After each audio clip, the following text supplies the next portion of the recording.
What's up, guys? It's your boy, Brother Charles, back again with another episode of Therapy 66. And today we have another special guest, known to me as Uncle Keith, formerly known as the COO of Serenity Outpatient Services, right? Yeah. SOS. Yeah, I was about to ask you. I heard you say that. Did you say formally though? I am the CEO. Yeah, right. He definitely is. Definitely is. Yeah. So, what I was about to say. How you been though, man? Man, let me tell you. I mean, I've been good. Yeah. Doing what I do, and we love what we do. But it's like just personally, it's rewarding. But it's been something. I'm definitely feeling good. And, excited every day. It's a new challenge. Yeah. New mission. Trying to help people. So. Yeah, that's good, man. It's definitely good to see the growth in the business from us just, from you just telling me about it, and it's actually like up and running and like thriving. It's definitely a good thing to see. Yeah. And I wanted to talk to you about we're actually it's about addictions, because that's what the company is. It's I'm sorry, hold on, give me a second. Make sure this thing is right.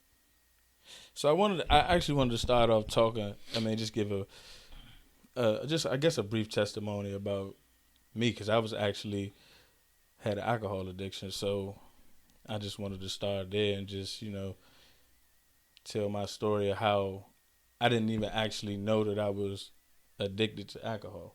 Right. You know what I mean? Until I guess years of just drinking, and then I got 2 DUIs, and by the time I got my second DUI, it was like I had a change of heart, and that's when I really actually believed like it's a problem. You know what I mean? Yeah, right. It was a problem, and I didn't think that I could stop, but that actually made me stop.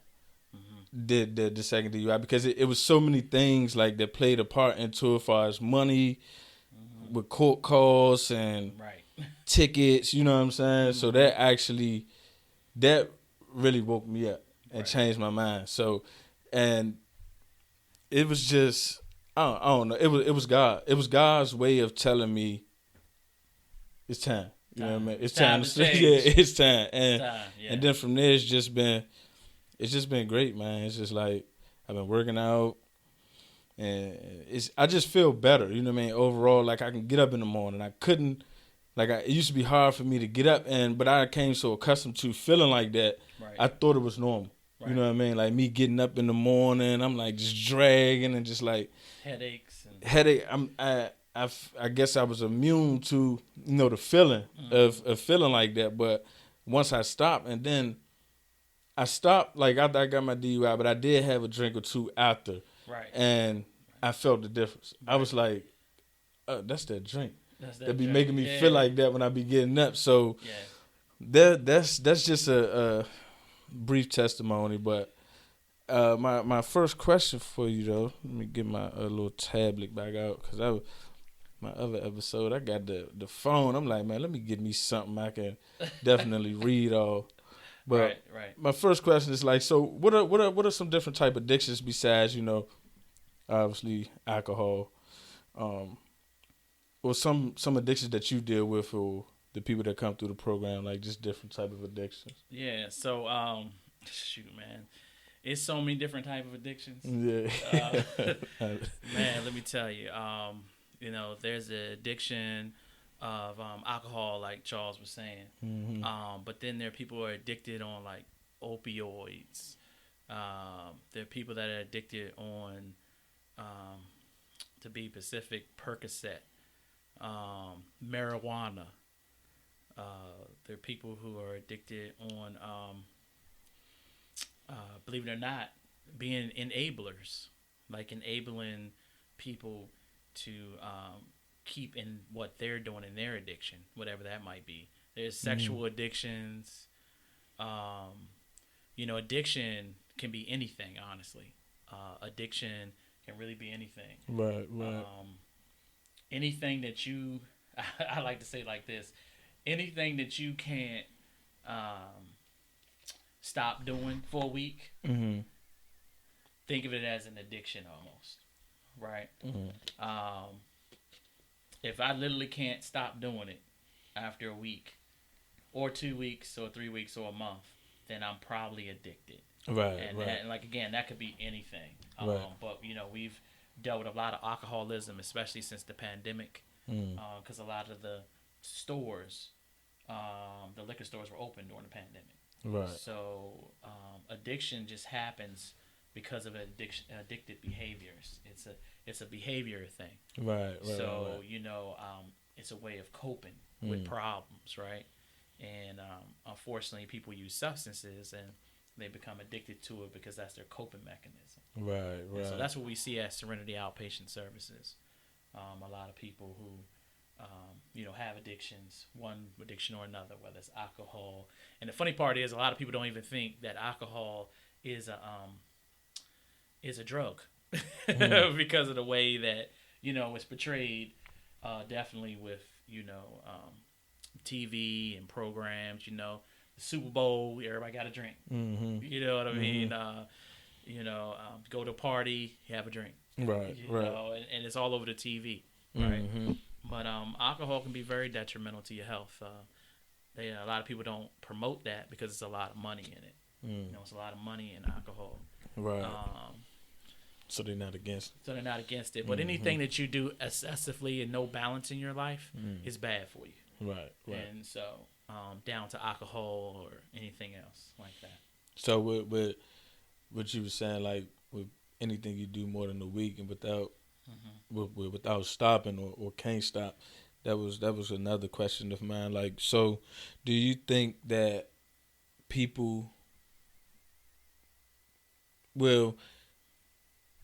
I know it's hard, but because I stopped on my own without any help besides with the help of God. Right. You know what I mean? But like, do you think people can really be helped? I mean, can stop without having like professional help? You know what I mean? With being addicted.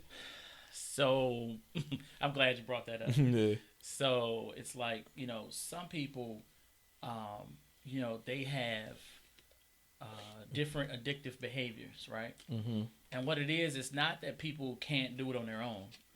But what we've seen is that a lot of people never have the tools or the resources, right, to have the right information, right, to overcome their addiction, right? And so God definitely will bring you out of your addiction, right? But there's some things that that we need to learn from perspective of being taught, right, to actually overcome it. Right? It's just like if you have a disease, and that's what another thing. Addiction is a disease. A lot of people don't understand that. A lot of people think addiction is just, I just want to do this. No, there's a reason why you're using a substance or being addicted to something. It's a cause to it. It's a core value, a core issue in your life. Yeah. Your peace has been taken away. Right? And if you look at the word disease, if you break it up, it's basically taking away your ease, right? So you're taking away your peace. And so that's what disease is. And so when you think about that, a lot of people have,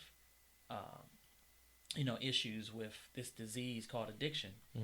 And a lot of people come to us because, one, they do have problems. Usually this disease takes you down a road of having issues with your, legal issues or criminal issues, or like you say, DUIs, or losing your kids. We've had people with CPS cases where they're, losing their kids, or now the CPS is involved because, they may have had marijuana while they were smoking marijuana while they're pregnant. Right. Things of that such nature that can affect the baby, right? Right. Right. Or smoking crack, or smoking any type of drug, or drinking. Right. You know, um, so that's usually what happens is that usually people don't have the resources or understand that there is a way to overcome addiction, but usually you need support. Right. Right. And it's different concepts that we teach from changing, the people you're around, the places, the things you do. Those like three cores, people, places, and things. These things have to be taught, and you have to learn how to get over those things. And a lot of people don't know that in trying to come through sobriety, and so they need a professional counselor to be able to dig deeper to figure out why they're going. Right. I mean, you can replace it, right? Right. But to actually find, why do I need to replace my people, places, and things, right? So that's where the professional counselor comes in and says, hey, look, we're going to dig in your past. Right. This is why you're doing A, B, and C. Whereas a lot of times, people don't want to dig into the deep depth, right? Because it hurts. Pain is going to come up. And what we found out is a lot of people overcoming addiction and coming to us, they're able to talk about pain. They're able to talk about things that affected them deeply, that caused them to go out and be addicted. No one says, hey, I want to wake up one day and be a crack addict. Right? Yeah. No one says that. No one says, I want to grow up one day and be a crack addict. Yeah. Right? Right. But life happens. And so with life happening, these things happen as well, and people do make bad choices. Right. Yeah. I'm glad you touched on that, because you answered like two of my questions at one, though, and that's good, because I was going to ask you about the disease aspect of it, though, because I was like, do you think an addiction is a disease? You know what I mean? Yeah. And you just answered the disease is addiction. Yeah, and that's. I definitely thought that too, because I was actually did a little research before the actual interview, but yeah, that's deep, man. It's definitely deep. That was another. You just touched on something too. I was gonna ask you. Dang, what is it? I lost my train of thought. It'll come back to me. Go back to the past. Yeah. Nah, I didn't write it down. It was something you said. Yeah, it was something you said. It'll come back to me though. Okay. So while you're doing that, another thing I just failed to mention that, when we talk about addiction, it's a disease, and we're just talking about the disease to go a little deeper on that. When we have diseases like cancer and things like that, everybody is, like, oh, you got cancer. Take the time off of work. Get yourself together. Get your chemo treatment done. Get everything done, and it's all good. Right? But when we say, hey, you got an addiction, you got this disease, go get off of work, treat it seriously, get it done. Right. People don't view it the same. Right. And so you don't get as much empathy or support from family or friends or whoever. Right. Because they're like, oh, you can just choose to stop. Right. But we know that this addiction actually affects your brain and tells you to stop wanting certain activities, and your brain is kind of like hijacked. Right. And your brain actually bypasses wanting food or anything like that, and its will to survive, or the thing that it needs to thrive. Right. The substance is saying, hey, I need this to survive. So that's why when you look at people that are addicts, and they say, man, why is it that I don't need to eat? But why doesn't he eat? He just wants these drugs. Because his brain is chemically telling him, right, I need this substance. I don't care about any other substance. I need this drug or alcohol substance in my life. Right. And that's why you can wake up in the morning and drink a fifth of Hennessy or whatever else you're drinking. Right. You can drink it in the morning, no problem, because your body is chemically telling you, I need this. Right. And then if you stop doing it, you get these withdrawal symptoms. So that's another reason why people come to professional services too, because you get these withdrawal symptoms, especially with alcohol per se. You get where your hands get a little shaky, and if you can do a self-test to see if you're if you're having these withdrawal symptoms, if you're in this situation, you just put your hands out in front of you, and if you see them shaking, right, and you can't control it, then you know that you're having withdrawals from alcohol. For real? Yeah. And so when you stop trying to drink, and then your hands will like shake, right? So that's one of the tests that we do. So that's one of the tests that we do. Oh, for you real? know what I'm saying? Oh, so that's a withdrawal sign from alcohol. From alcohol, for real, without you even knowing that that's a withdrawal sign. Right. So you don't even know, but that's a test right there that one of the tests we use to see if you're having withdrawal symptoms from alcohol. Then you also have sweating. And things of that such nature. So some people don't always have a whole lot of the symptoms, but some people do. Right. And it's good to have a medical team around you, and that's why sometimes we, depending on how the severity of your drinking, you would have to go to an inpatient center versus an outpatient like us. Oh, okay. So it all depends on the severity. Right. So you touched on not to cut you off, but I was gonna say you were saying like a disease like such as cancer, and people how they tell you to take your time off, to get yourself together, right? So like with people, cause it's so somebody somebody has a problem, you identify the problem, right? So with people that it's kind of hard to find the words to say. To to get them the help that they need to have. So how does that conversation go? Like say because our families, we have a lot of people have family members that deal with these addictions. So For sure. How do you have this conversation with these people to get them professional help without I guess destroying the relationship that you have with that person? You know what I mean?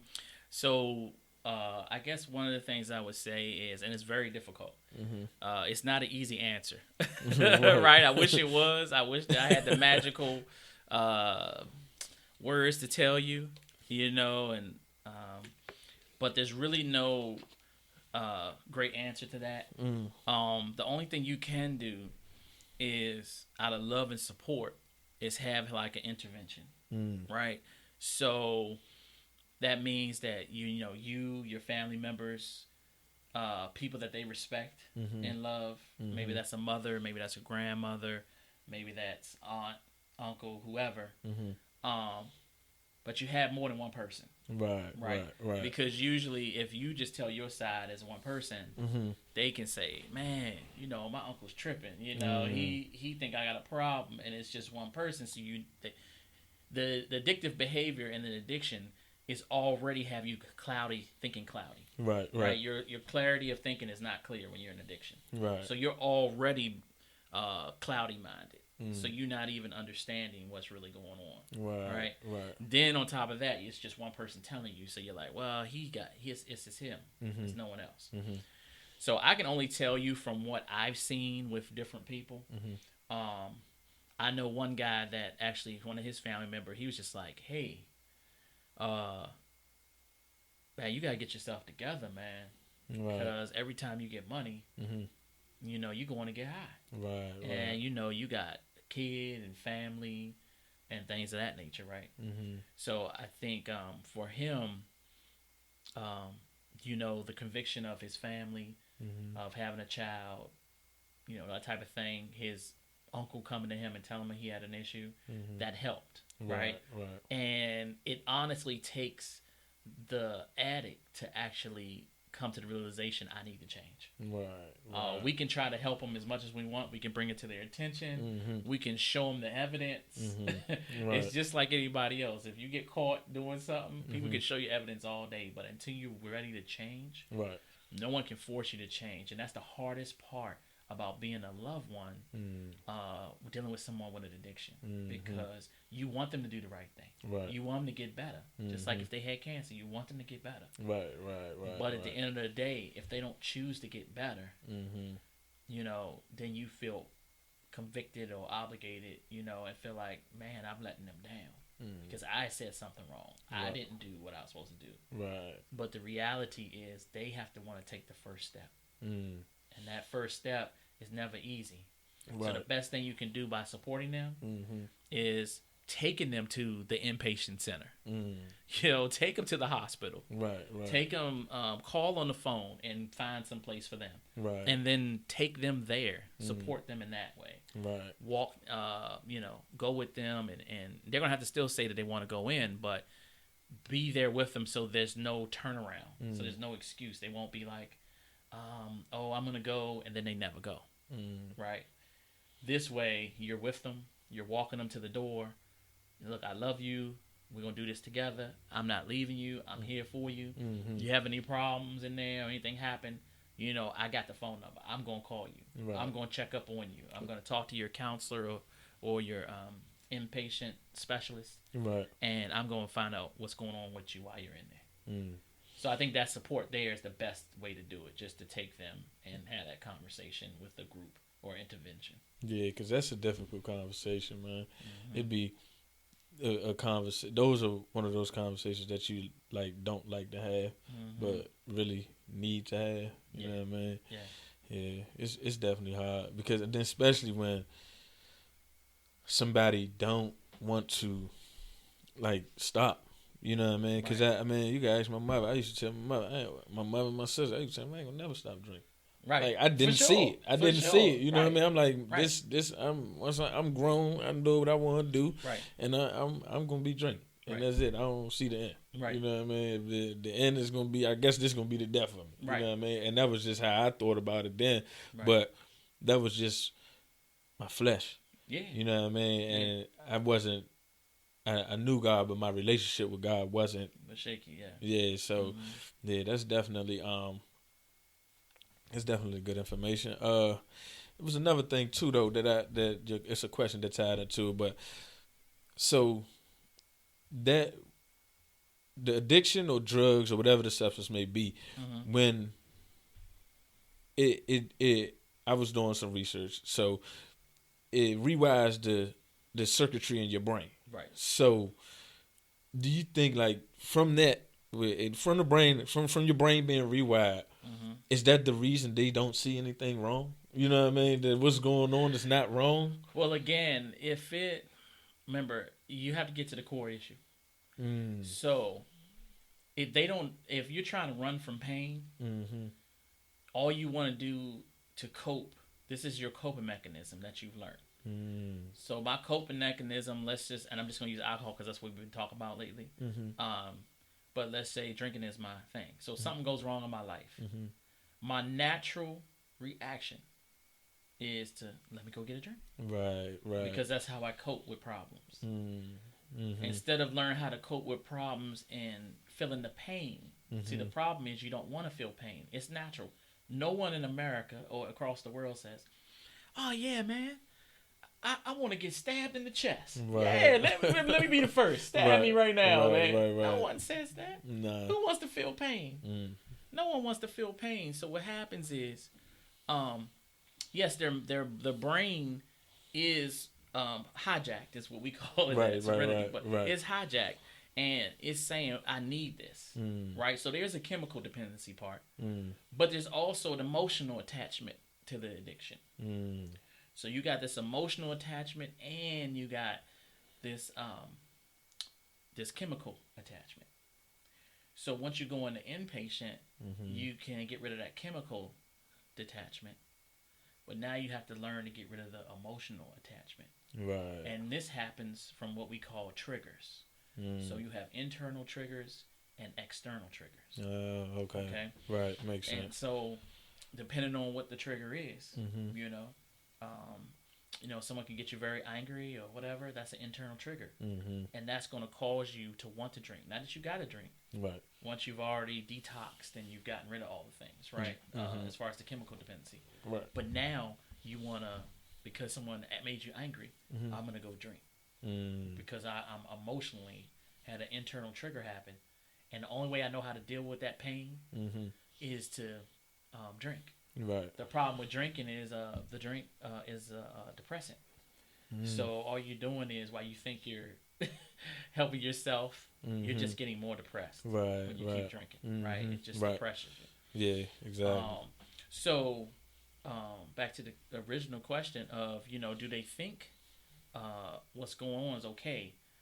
I don't think anyone says it's okay that I get high and spend my money that I wanted towards something that productive in my life, or live on the street, or go from house to house or steal from people. Mm-hmm. That's not a natural thing people say is okay. Right, right. But they will make excuses as the addict and justify it Mm-hmm. because of that addiction. Right, right. Yeah. Because you got some. I mean, because even at one point I thought that when I used to smoke marijuana, Mm-hmm.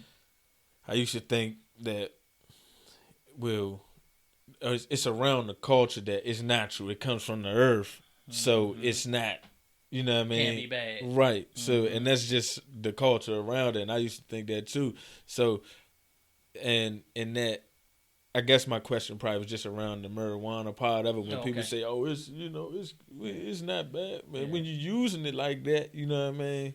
Well, it's been shown that marijuana definitely affects your brain. Yeah. And you smoke it long enough, you can't remember things. Right. And like any other substance, if you overdo it, I mean, shoot, you can drink too much milk. Right. Let's be real. Right, You right. overdo milk, there's gonna be some problems, some repercussions. Yeah, you can drink too much water. Believe it, as weird as that sounds, right?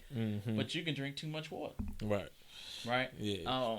But like I said, everything's in balance. But yes, with marijuana, that's one of those things that even they've taken out. I think it's called the CBD or however it is. They've taken out the hallucinogen part supposedly. I don't know because I don't smoke. But Right. but it's supposed to be where they taking that out, and so it helps to calm down people with ADHD. And so it has benefits in that mean, but it's only a certain amount that they let people smoke. Right. It's not like rolling up a blunt per se. What we call it back in the day, I don't know what they call it now, but that's what they would call it. And so, some people would roll like, let's say, quote unquote 6 J's or 7 J's or whatever it is, and they'll smoke it all day, and they think, oh yeah, that's cool. Right. Meantime, what happens is this is a lot of things that happen in addiction. So when you're in addiction, and let's say even smoking, so while you think it's not affecting you, even though it really is affecting your brain, you lose track of time. That's one of the first cons to it. Yeah. Because you're spending your time to smoke, and you're not being productive, even though you think you are. Right, right. And so there are things in your life that you could be doing, whether that's washing clothes, whether that's studying for a job or studying for school or anything like that, or taking care of your kids. We've seen it where people smoke and they don't take care of the kids. Right. The kids are lacking, or they didn't cook a meal because they're too high to cook. Yeah. Just all types of things like that can happen that it's not healthy for you, right? Right, right. Makes you lazy too, man. Makes you lazy, so that's why I say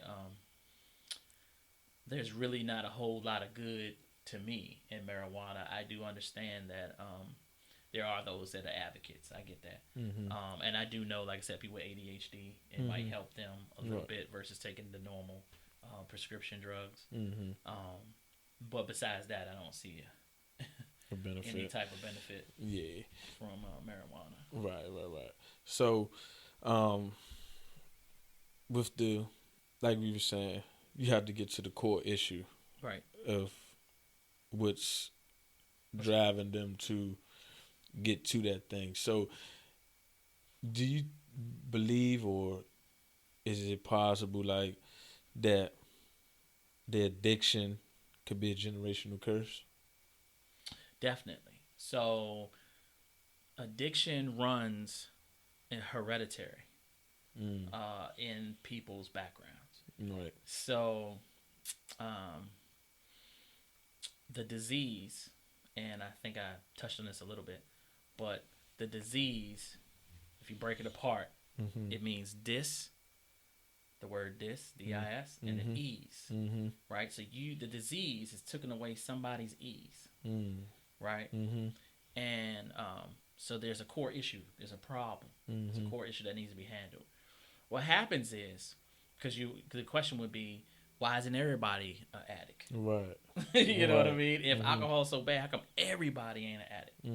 So that points back to your question, is that not everybody's going to be an addict because everybody doesn't have addictive behavior, right? So the addictive behavior is passed through hereditary. Even from when you're just a child, your DNA and all that is passed down from your parents. Learned behaviors and all this stuff is passed down in your parents. I mean, that's why some kids, you know, they never seen their father, but they do certain characteristics and things and be like, oh, you just like your dad. You do that just like your dad, no matter they've been a day around their dad or not. Right.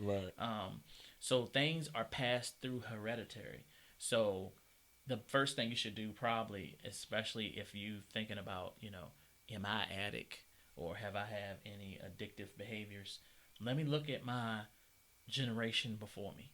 Let me look at my grandparents. Let me look at my father and mother, my grandparents, their parents, great grands, cousins, uncles.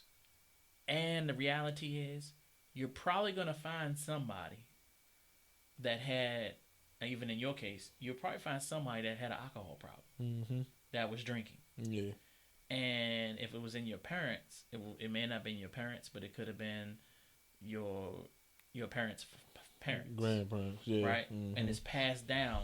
Of course, he made your father or your mother, right? Yeah. So it's passed down to them, and then it's passed down to you, right? And you don't, because you have addictive behavior, it doesn't mean that it has to be just alcohol. Right. You know, just because your father was an alcoholic, that doesn't mean that you got to be an alcoholic. Right. That means you could be strung out on cocaine or opioids. Right. Because it's the addictive behavior. It's not necessarily the particular substance. Right. It's just the behavior. The behavior is you're generationally cursed with the addictive behavior. And so the best way, obviously, to get rid of that curse is, like you said, you got to believe in your higher power. You know, got to believe in God and understand that you're powerless. Right. That's one of the first things they teach you is you got to understand that you're powerless over this addiction. There's nothing you can do. Right. And you have to surrender yourself to God to let Him know that you are powerless. Right. And that you need something greater than yourself to help you to get through this process. Right. And so that's one of the things that we do at Serenity Outpatient Services. You know, we do talk about your higher power and believing in God, and also incorporating some of the coping techniques and things to help you through practice and also, you know, repetition to teach you how to get through this addiction process.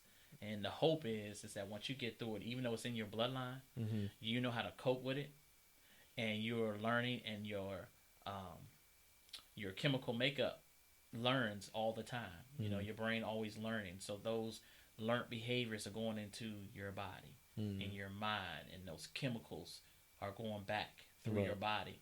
So when you produce another kid, you know, the hope is that you will have it under control and you won't pass it to your child. And if you do, for whatever reason, you know how to cope with it. You know what to do. You know the steps to take to deal with the disease. That was good information. I definitely learned something from that. And another question I had for you was that you said something about the addictive behaviors, right? Cause so I was told, I never looked this up, but I was told that everybody has addictions. Okay. And what you was just saying, that everybody don't have addictive behaviors. Right. So everybody can't have an addiction if everybody don't have addictive behaviors, right? Right. So again, addiction would be based on the definition of something. For me as an individual, addiction would be something that you can't go without, right? That you abuse, right? And you can't go without it. So everybody could potentially have a addiction, but that's not proven that everybody would have an addiction. If that's the case, then everybody in the world would be coming to us. I know, right? Yeah. But again, you know, like I said, some people have a food addiction. You know, And that was my question too. Like with food addiction, with anything you do too much, too much of anything. Yeah, it can get you. So right. Well, if that's the case, that is because my question was, are all addictions bad? I mean, no, I don't think that don't even. I think the only thing I would say, well, I think all addictions can be bad when you say it like that. Mm-hmm. But I was thinking about the Bible, like reading the Yeah, Bible. because I was about to say, and I thought about it as soon as I said it too. I'm like, what if you abuse the Bible? What about? Yeah, so I mean, I guess at the end of the day, though, that's an addiction I'm willing to kind of deal with. Right. You know, that's what I'm thinking. Okay, if I read the Bible too much, that's gonna just benefit me. Like that's an addiction that's gonna benefit me. Yeah. Right. Mm-hmm. That's the one I would say. Okay, go ahead, y'all. You get these strung out on the Bible. Right. Right. You can abuse that. Abuse that. You know, every day, all day, 24/7. You know, but even in that, like I say, in that behavior, it can also, you know, there's some things that got to get done outside just reading the Bible all day long, every day. Right. You know what I'm saying? You still got to live. You know, so.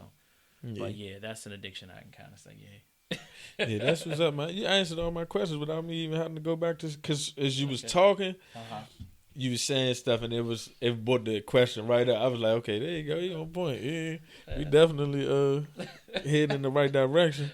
Right. Yeah, that's what's up, though, man. I definitely appreciate you for coming through and, you know, shedding light on addictions, because people need these kind of platforms to go to. Especially because YouTube, everybody go to YouTube nowadays. Everything is on the internet. So whatever help we can be to people, it's always good. You know, we can be a blessing to somebody, you know, through these platforms. So yeah, for sure. I definitely appreciate you.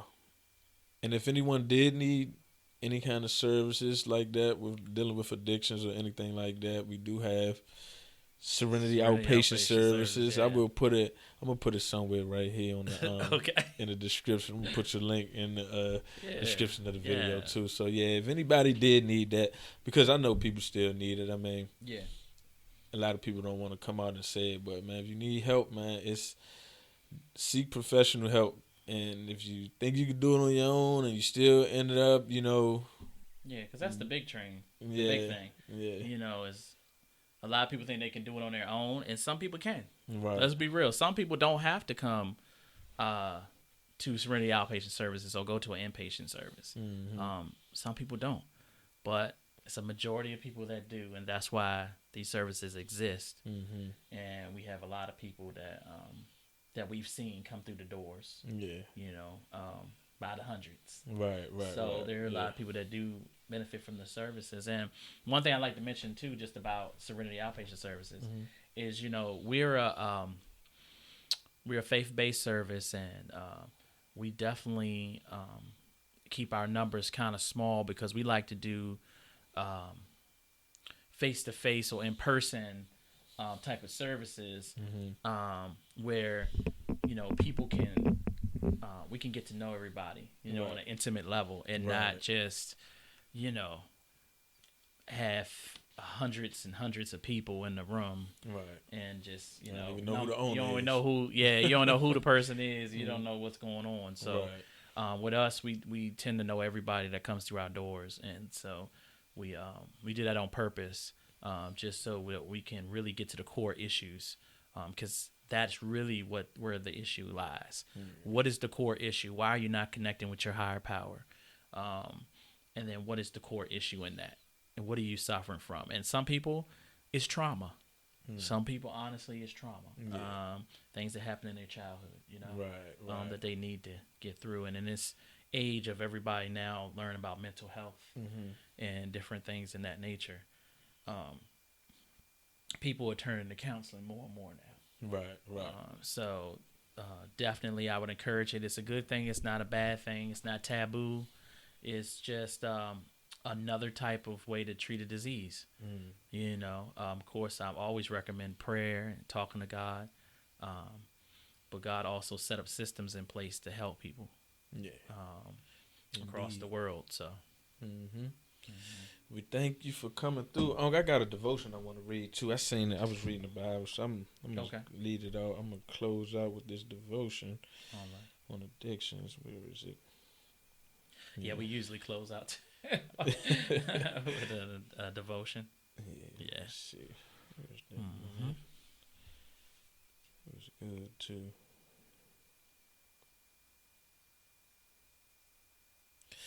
Okay, it say God is like the designer and manufacturer of the computer. It says computer works best when the hardware is working properly and our operating system is updated. The same thing goes for cell phones. Can you imagine if you tried to run an iPhone on an Android operating system? It wouldn't work. Why? Because the entire machine is meant to operate in a specific way. Our life works best when the mind, body, and spirit are all working within God's plan and design. Regularly choosing something other than God is a defect in mind and body and is sin. It becomes an addiction when it becomes a regular pattern. And that is it, folks. Yeah, I would say also too, real quick. Mm-hmm. Lil took a jab at us Android lovers. Took a little jab at the Android team. You know, they said it wouldn't work. I wasn't gonna say that. I had to bring that up. Like, wait, man, there's nothing wrong with Android. iPhone got the best operating system, man. Why we gotta be hating on Android? That's why I got this tablet. I'm trying to work this tablet, man. I'm like, man, I need to get the Apple tablet, man. This one right here ain't working. Yeah, it's all good though, man. But thanks for coming through. Yeah, appreciate you. Yeah, and I love it. We gotta do this again. Oh no! This part one. This part one of addiction. So as we're growing, you're growing. We definitely gonna be right back. All right. And y'all like, comment, and subscribe, share, and all of those things. And we are out. Peace. Right.